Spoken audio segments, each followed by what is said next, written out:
ఎంత వారు గాని వేదాంతులైన గాని వాళ్ళు సూపు సోకగానే తేలిపోతారో హైకులో హైకులో కాదు కాదు కాదు వాళ్ళు సూపు సోకుడు కాదోళ్ళు పదవి కోసం తేలిపోతారు.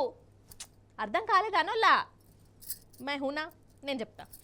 అయితే ఎలక్షన్లు నడుస్తున్నాయి కదా నోళ్ళ దేశమంతా.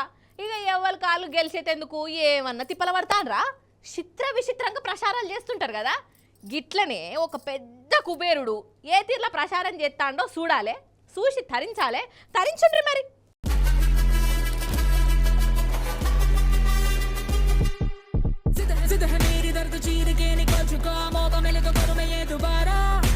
అద్ది రబ్బన్న హైలెస్సా.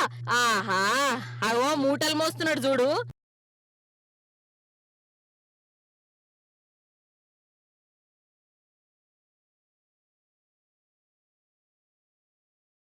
ఇంతకు ఈ పెద్ద సారు ఎవలయ్యా అనంటే దేశంలోనే పెద్ద కుబేరుడు శ్రీమాన్ నవీన్ జిందాల్ సేటు. జిందాల్ స్టీల్ కంపెనీకి పెద్ద పెబ్బ.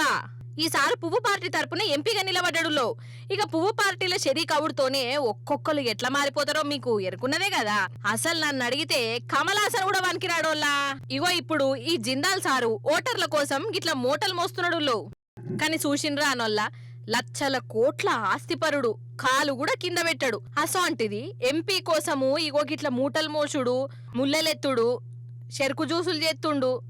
అంటే ఇప్పుడు నాకు అర్థమైంది ఏందయ్యా అనంటే నువ్వు ఎంత సంపాదించినా, ఎంత పెద్ద తోపువైనా, ఎంత పేరున్నా అవన్నీ రాజకీయం పదవి ముందు వేస్టే అన్నట్టే కదా. ఈసారి కథ చూస్తే గట్లనే కొడుతున్నది మరి.